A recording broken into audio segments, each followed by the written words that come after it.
Presumption. Presumption में हम पढ़ेंगे मे प्रेज्यूम, शैल प्रेज्यूम और कंक्लूसिव प्रूफ। सबसे पहले एक एग्जांपल देखते हैं। मान लीजिए यह आप हैं, आपने देखा कि कहीं धुआं उड़ रहा है, तो इस धुएं की बेसिस पर आपने यह मान लिया कि उस जगह आग लग रही है। आपने धुएं की बेसिस पर यह प्रेज्यूम कर लिया कि वहाँ पर आग लग रही है। तो किसी एक चीज़ के बेसिस पर किसी दूसरी चीज़ को मान लेना, किसी दूसरी चीज़ को प्रेज्यूम कर लेना, यही प्रिजम्पशन कहलाता है। देखा तो आपने केवल धुएं को था, प्रूफ तो आपके पास केवल धुएं का था, आग का तो आपके पास कोई प्रूफ नहीं था, क्योंकि इस दीवार की वजह से आप आग को नहीं देख पाए। लेकिन फिर भी आपने धुएं की बेसिस पर यह मान लिया, यह प्रेज्यूम कर लिया कि वहाँ पर आग लग रही है। आपने आग को प्रूव्ड माना, आपने आग को सच माना, यह प्रिजम्पशन कहलाता है। प्रिजम्पशन जो है दो तरीके से किया जा सकता है। कोई भी चीज़ प्रेज्यूम दो तरीके से की जा सकती है, दो तरीके से मानी जा सकती है। एक तो है लॉजिक द्वारा दिमाग लगाकर, दूसरा है लॉ द्वारा। लॉजिक द्वारा कैसे? जैसे ऊपर वाले एग्जांपल में आपने धुआं देखा, आपने लॉजिक लगाया, दिमाग लगाया कि धुआं नेचुरली किस चीज़ से आता है, आग से। तो धुएं के बेसिस पर आपने आग को मान लिया, प्रेज्यूम कर लिया। तो लॉजिक द्वारा दिमाग लगाकर जो प्रिजम्पशन किया जाता है वह कहलाता है प्रिजम्पशन ऑफ फैक्ट। यह प्रिजम्पशन ऑफ फैक्ट जो होता है यह डिस्क्रिशनरी होता है। कोर्ट के पास चॉइस होती है, या तो उस फैक्ट को वह प्रिज्यूम करे या फिर वह प्रिज्यूम ना करे। कोर्ट कहे हमें सबूत दीजिए, हम ऐसे ही प्रिज्यूम नहीं करेंगे। तो यहाँ पर लॉजिक द्वारा जो प्रिजम्पशन ऑफ फैक्ट है वह डिस्क्रिशनरी होता है। प्रिजम्पशन ऑफ फैक्ट में आता है आपका मे प्रेज्यूम। वर्ड में से ही पता लग रहा है कोर्ट के पास डिस्क्रिशन है, प्रिज्यूम करे या ना करे, कोर्ट के ऊपर है।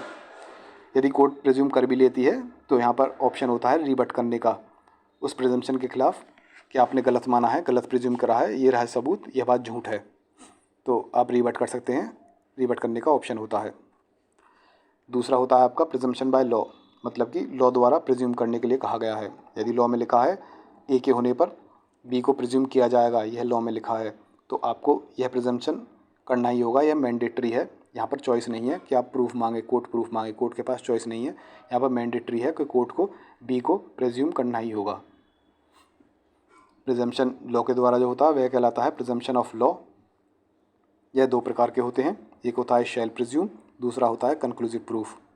शैल प्रिज्यूम में जो है लॉ के द्वारा कहा है कि ए के होने पर बी को प्रिज्यूम किया ही जाएगा। तो शैल प्रिज्यूम में ऑप्शन होता है रिबट करने का।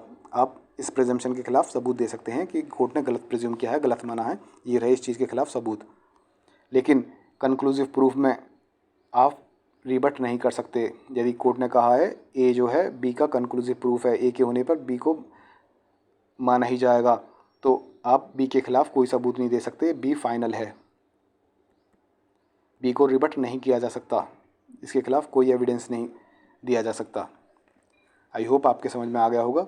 अगर अब भी कोई डाउट है तो अगले एग्जांपल से देखते हैं, इस एग्जांपल से आपके डाउट क्लियर हो जाएंगे। ये तो है प्रिजम्पशन ऑफ फैक्ट, लॉजिक द्वारा जो प्रिज्यूम किया गया था। यह है प्रिजम्पशन ऑफ लॉ, लॉ के द्वारा जो चीज़ें प्रिज्यूम की गई थी। पहले प्रिजम्पशन ऑफ फैक्ट में हमने मे प्रिज्यूम देखा था, इसको देखते हैं। मान लीजिए आप किसी क्लास में हैं, उस क्लास में किसी बच्चे का आईफोन चोरी हो जाता है। चोरी होने के तुरंत बाद वह आईफोन आपके बैग में मिलता है। यह आईफोन आपके बैग में मिला है इस बात के बेसिस पर द कोर्ट मे प्रेज्यूम, मे मतलब कोर्ट के पास चॉइस है प्रिज्यूम करने की, यह मान लेने की कि आप थीफ हो, आप चोर हो। तो कोर्ट के पास चॉइस है, वह आपको थीफ मान सकती है, या फिर उसके पास चॉइस है कि वह कहे नहीं, इस बात को हम नहीं मानते, यदि किसी को इनको थीफ साबित करना है तो इस चीज़ के लिए प्रूफ लाइए। तो ये दोनों ही चीज़ किस चीज़ पर डिपेंड करेंगी? सराउंडिंग सर्कमस्टेंसेस पर। कोर्ट सराउंडिंग सर्कमस्टेंसेस देखेगी, उसके बेसिस पर कोर्ट या तो प्रिज्यूम कर लेगी या फिर उसके लिए प्रूफ मांगेगी। सराउंडिंग सर्कमस्टेंसेस कैसे? मान लीजिए आप चोर हो, आप पहले से ही पुराने चोर हो, आप बड़े हिस्ट्री शीटर हो, बदमाश हो, आपके पीछे 7 मुल्कों की पुलिस पड़ी हुई है, आपके पीछे इंटरपोल पड़ी हुई है, आप इतने बड़े गुंडे हो। तो ऐसे केस में कोर्ट कहेगी अरे ये तो बहुत बड़े बदमाश हैं, ये थीफ ही होंगे। तो कोर्ट यहाँ पे मे प्रेज्यूम यू एज अ थीफ, वह आपको थीफ प्रेज्यूम कर सकती है। लेकिन पता लगा आप टॉपर हो, आप बहुत अच्छे बच्चे हो, तो ऐसे कंडीशन में कोर्ट कहेगी नहीं, हम इनको थीफ नहीं मानते। यदि किसी को इन्हें थीफ प्रूव करना है तो उसके लिए प्रूफ चाहिए, प्रूफ दीजिए। अब मान लीजिए कोर्ट ने आपको थीफ मान लिया, कोर्ट ने ये वाली चॉइस ली, आपको थीफ माना, तो यहाँ पर आपके पास रिबट करने का ऑप्शन है।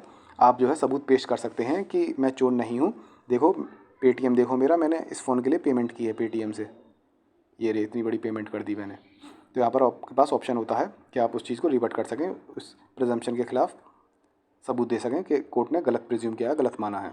यह हो गया आपका प्रिजम्पशन ऑफ फैक्ट। अब देखते हैं प्रिजम्पशन ऑफ लॉ। ये दो प्रकार के थे, एक तो था शैल प्रिज्यूम और एक था कंक्लूसिव प्रूफ। शैल प्रिज्यूम में देखा था हमने कि रिबट करने का ऑप्शन था, यहाँ पर सबूत पेश किया जा सकते थे, और कंक्लूसिव प्रूफ में था यहाँ पर ऑप्शन नहीं था रिबट करने का, यहाँ पर सबूत पेश नहीं किए जा सकते थे। सबसे पहले शैल प्रिज्यूम एक एग्जाम्पल से समझते हैं। मान लीजिए किसी महिला की हत्या हो जाती है और उस महिला का वकील यह साबित कर देता है कि हत्या से पहले उस महिला के पति ने उसके साथ क्रूअल्टी की थी, हरासमेंट किया था उसके साथ क्रूरता की थी, उसका उत्पीड़न किया था दहेज के लिए, डाउरी के लिए।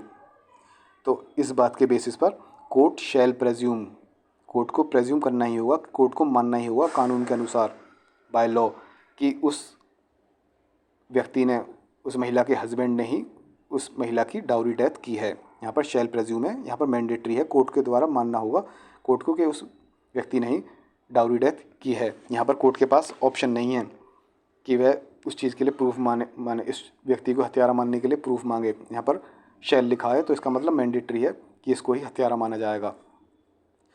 लेकिन यहाँ पर ऑप्शन होता है कि यह व्यक्ति इस बात को रिबट कर सके, वह सबूत पेश कर सके कि कोर्ट ने गलत प्रेज्यूम किया है, मैं हत्यारा नहीं हूँ। अब दूसरी कंडीशन जो थी जहाँ पर सबूत पेश करने का ऑप्शन ही नहीं था, वह था कंक्लूसिव प्रूफ। कंक्लूसिव प्रूफ का एग्जांपल देखते हैं। मान लीजिए कोई बच्चा है, उसने कोई क्राइम किया है। अब इस बच्चे का वकील जो है इस बच्चे का बर्थ सर्टिफिकेट दिखाता है कोर्ट में, उसमें दिखाता है कि यह बच्चा तो केवल 7 साल का है। तो यह बर्थ सर्टिफिकेट जो है यह कंक्लूसिव प्रूफ हो जाता है कि यह बच्चा इनोसेंट है। केवल इस एविडेंस से ही, इस बर्थ सर्टिफिकेट से ही यह चीज़ प्रूव हो जाती है यह बच्चा इनोसेंट है। यह बर्थ सर्टिफिकेट इसका कंक्लूसिव प्रूफ है, यह बच्चा इनोसेंट है। इस चीज़ को रिबट नहीं किया जा सकता, यह बात फाइनल हो गई है। अब ये कंक्लूसिव प्रूफ में फाइनल हो जाती है, यहाँ पर कोई रिबट नहीं है, आप इस बच्चे के खिलाफ कोई सबूत पेश नहीं कर सकते, बच्चे को इनोसेंट ही माना जाएगा, यहाँ पर रिबट करने का ऑप्शन नहीं है। तो आई होप अब तो आपको ये समझ में आ गया होगा प्रिजम्पशन ऑफ फैक्ट और प्रिजम्पशन ऑफ लॉ, इनके अंडर आपके मे प्रिज्यूम, शैल प्रिज्यूम और कंक्लूसिव प्रूफ।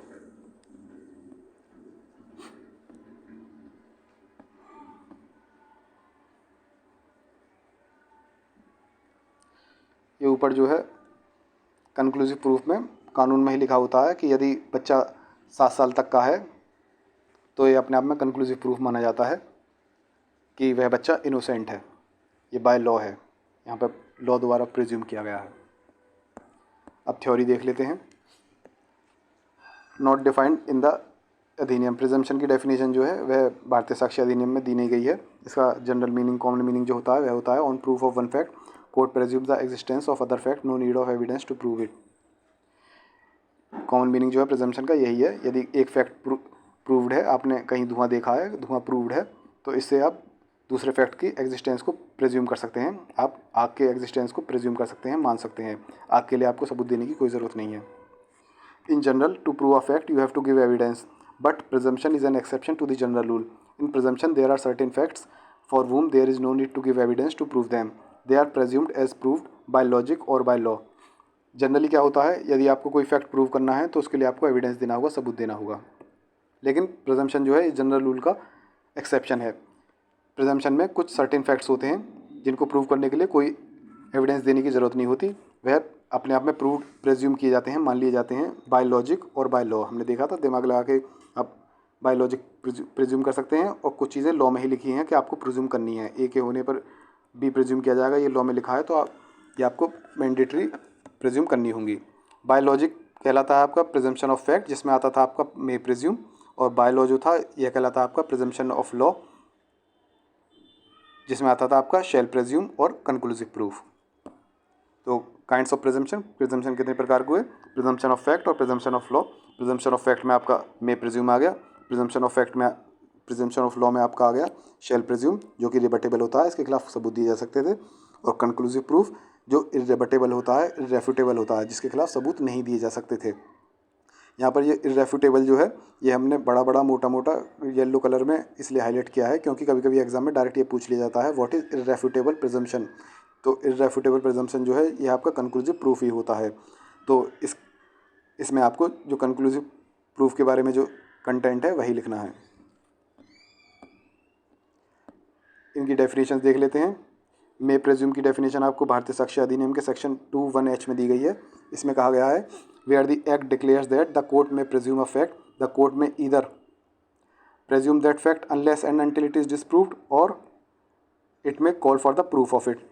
यदि एक्ट में यह डिक्लेयर किया गया है that the court may presume a fact, कहीं लिखा है मे प्रेज्यूम, तो कोर्ट के पास चॉइस होती है, या तो उस फैक्ट को वह प्रेज्यूम कर लेगी जब तक कि उसको डिस्प्रूव नहीं किया जाता, मतलब कि उसको रिबट नहीं किया जाता, जब तक कि उसके खिलाफ सबूत नहीं पेश किए जाते, उसको डिस्प्रूव नहीं किया जाता। या फिर कोर्ट के पास चॉइस होती है, वह उसको प्रिज्यूम ना करे, कोर्ट उसके लिए कॉल फॉर प्रूफ, उसके लिए प्रूफ मांगे। तो मे से पता लगता है कोर्ट के पास चॉइस है कि या तो प्रिज्यूम कर सकती है या उसके लिए प्रूफ मांग सकती है। प्रिज्यूम तब तक रखेगी, तब तक मानेगी जब तक कि उसके खिलाफ कोई सबूत नहीं मिल जाते, उस चीज़ को रिबट नहीं किया जाता। It means it is rebuttable in nature once other party may adduce evidence to disprove it unless and until it is disproved. इस बात से पता लगता है कि ये रिबटेबल इन नेचर है, यहाँ पर रिबट किया जा सकता है, दूसरी पार्टी उस प्रिजम्पशन को, उस बात को डिस्प्रूव करने के लिए एविडेंस दे सकती है। Further by using may it is clear that the court is not bound to presume a fact, this power is discretionary. May word से पता लगता है यह पावर डिस्क्रिशनरी है, कोर्ट के पास ऑप्शन है कि वह प्रिज्यूम करे या ना करे, कोर्ट इस चीज़ से बाउंड नहीं है। कोर्ट में presume the existence of any fact which it thinks is likely to have happened.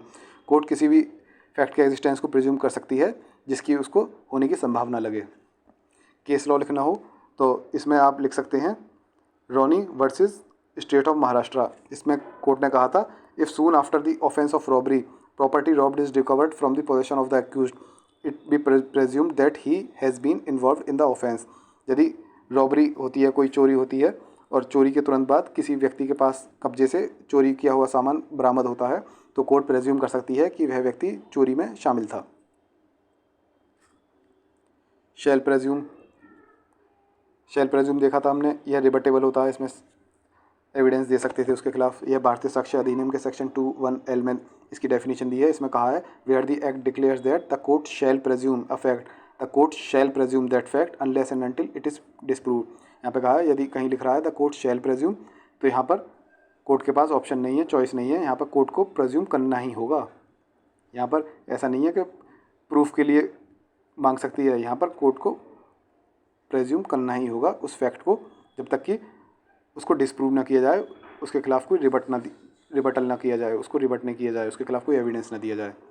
By using the word shall, no room for discretion is left to the court. It is mandatory for the court to presume that fact. Word shall से पता लगता है यहाँ पर court के पास कोई discretion नहीं बचता, ये कोर्ट के ऊपर मैंडेटरी है कि वह उस फैक्ट को प्रिज्यूम करे ही। कोर्ट यहाँ पर बाउंड है, बाध्य है प्रिज्यूम करने के लिए। However, such presumption can be rebutted by the other party by adducing evidences.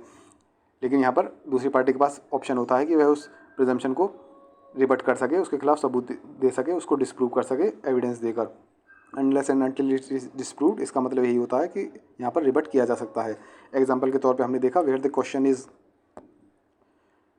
Weather a person committed dowry death of a women, the court shall presume that such person has caused the death. Court shall presume that such person has caused the death if it is shown that soon before her death she had been subjected to cruelty and harassment for or in connection with any demand of dowry. यदि किसी महिला की हत्या हो जाती है और यह चीज़ शो कर दी जाती है कि हत्या से पहले उस महिला के पति ने उसके ऊपर क्रूअल्टी की थी, हरासमेंट किया था डाउरी के लिए, तो यहाँ पर कोर्ट शैल प्रेज्यूम कि उस व्यक्ति ने ही उस महिला की डाउरी डेथ की है। केस लॉ लिखना हो तो हरधन महाथा वर्सेस डूखू महाथा। इसमें कोर्ट ने कहा था, where the expression court shall presume is used in that event the court has no discretion, it has to regard such fact as proved unless and until it is disproved. इस case में court ने कहा था, यदि कहीं ये expression मिलता है शैल प्रेज्यूम, यह वर्ड यूज़ किए जाते हैं शैल प्रेज्यूम, ऐसे कंडीशन में कोर्ट के पास कोई डिस्क्रिशन नहीं है, कोई चॉइस नहीं है। कोर्ट को उस फैक्ट को प्रूव्ड मानना ही होगा, उस फैक्ट को सच मानना ही होगा, unless and until it is disprove, जब तक कि उसको डिस्प्रूव ना किया जा सके, उसका कोई रिबट ना हो, उसके खिलाफ कोई एविडेंस प्रोड्यूस ना किया जाए। लास्ट है हमारा कंक्लूसिव प्रूफ, जिसको हम, जो कि इर्रेबटेबल होता है, इर्रेफ्यूटेबल होता है। यह भारतीय साक्ष्य अधिनियम के सेक्शन 21B में इसकी डेफिनेशन दी है। इसमें कहा गया है, when one fact is declared by this act to be conclusive proof of another, the court shall on proof of the one fact regard the other as proof and shall not allow evidence to be given for the purpose of disproving it. इसमें लिखा है, यदि किसी एक बात के होने पर दूसरी बात कंक्लूसिव प्रूव्ड मानी जाएगी। यदि ये कहा गया है कि ए बी का कंक्लूसिव प्रूफ है कि यदि बच्चे का बर्थ सर्टिफिकेट दिखाया जाता है कि वह 7 साल का है, तो यह कंक्लूसिव प्रूफ माना गया है यदि लॉ द्वारा कि बच्चा इनोसेंट है, तो यहाँ पर कोर्ट को यह प्रिज्यूम करना ही होगा कि बच्चा इनोसेंट है। यहाँ पर इस चीज़ के खिलाफ कोई सबूत नहीं दिया जा सकता, इसको रिबट नहीं किया जा सकता। Thus, once presumption is made, it cannot be rebutted by the other party. The latter will be barred to adduce evidence to the contrary. क्योंकि लॉ में कहा है कि बच्चा यदि 7 साल तक का है तो लॉ के द्वारा वह बच्चा इनोसेंट माना जाएगा। यहाँ पर यह प्रिज्यूम करना ही होगा कि वह इनोसेंट है, आप इस चीज़ के खिलाफ कोई सबूत नहीं पेश कर सकते। तो यहाँ पर यह एक बार अगर कंक्लूसिव प्रूफ हो गया तो यहाँ पर रिबटल का कोई चांस नहीं है। The latter will be barred to adduce evidence to the contrary, दूसरे व्यक्ति को सबूत देने की इजाज़त नहीं होगी इस चीज़ के खिलाफ।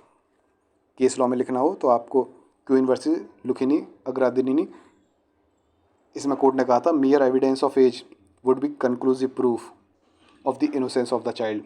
यदि एज का एविडेंस दे दिया जाता है तो वह कंक्लूसिव प्रूफ होगा उस बच्चे के इनोसेंस का, उस चीज़ को रिबट नहीं किया जा सकता। यहाँ पर बात फाइनल हो गई है, कानून में लिख दिया है कि यह कंक्लूसिव प्रूफ है, तो बात ख़त्म।